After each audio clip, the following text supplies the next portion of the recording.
Untuk memperkenalkan visi misi serta program kerja kepada masyarakat, pasangan calon gubernur dan wakil gubernur melakukan kampanye, salah satunya di media sosial. Namun kampanye di media sosial ini juga tetap harus mengikuti peraturan yang sudah ditetapkan KPU.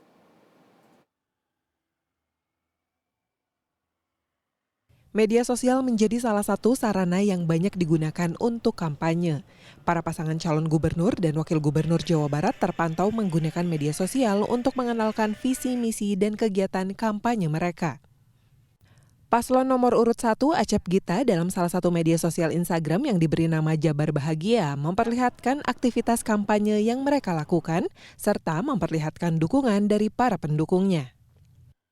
Sementara paslon nomor urut 2, JJ Ronald dalam Instagram yang diberi nama Pajero atau singkatan dari pasukan JJ Ronald memperlihatkan aktivitas mereka yang melakukan pertemuan dengan berbagai kalangan masyarakat.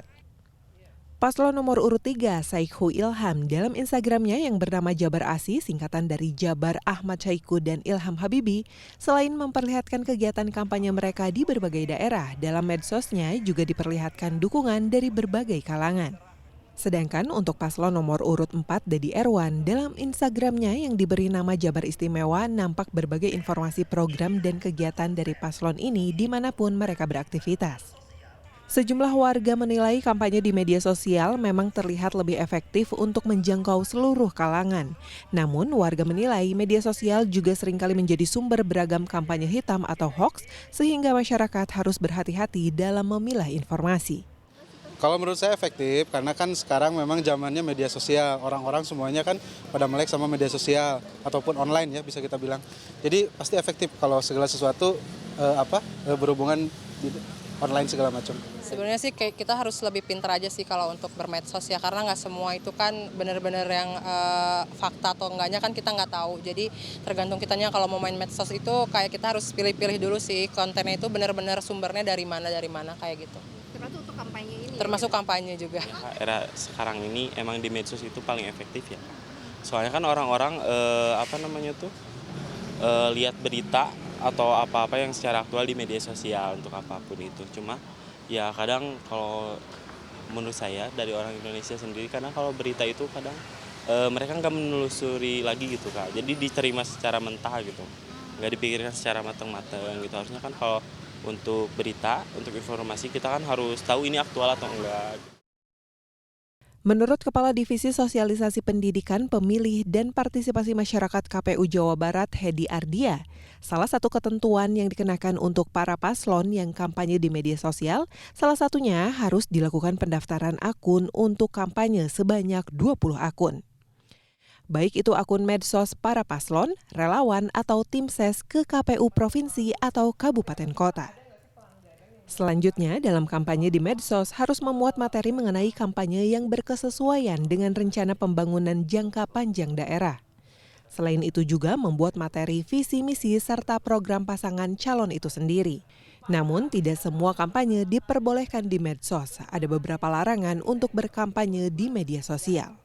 Di antaranya ada ketentuan juga misalkan materi yang dilarang dalam berkampanye, semisal dilarang mempertanyakan dasar negara, ya baik itu Pancasila dan Undang-Undang serta Bhinneka Tunggal Ika.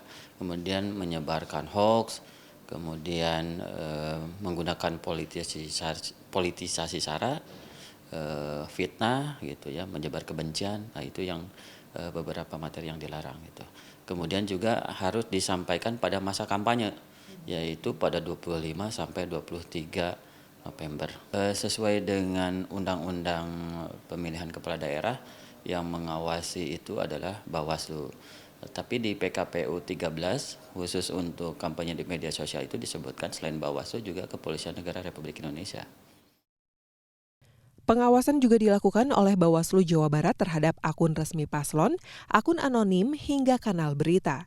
Tujuannya untuk memastikan terciptanya kampanye yang bersih dan damai. Bawaslu menyatakan saat ini ada 3 temuan dugaan pelanggaran menyangkut konten kampanye hitam yang sedang diidentifikasi.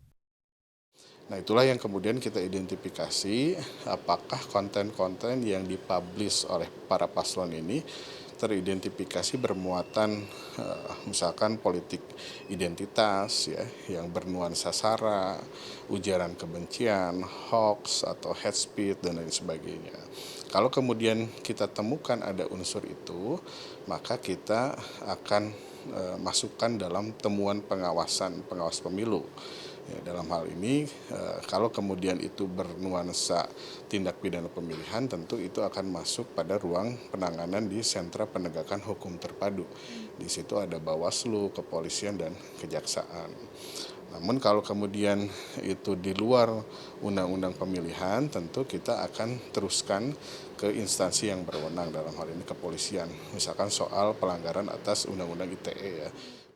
Secara keseluruhan, saat ini ada 27 pelanggaran yang telah dilaporkan. 6 diantaranya adalah temuan pengawas pemilu dan 21 lainnya adalah laporan dari masyarakat.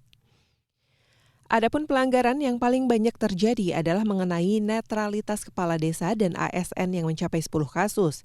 Disusul isu politik uang, kampanye hitam, dan kampanye di tempat yang dilarang seperti sarana pendidikan dan rumah ibadah. Tim Liputan CNN Indonesia, Bandung, Jawa Barat.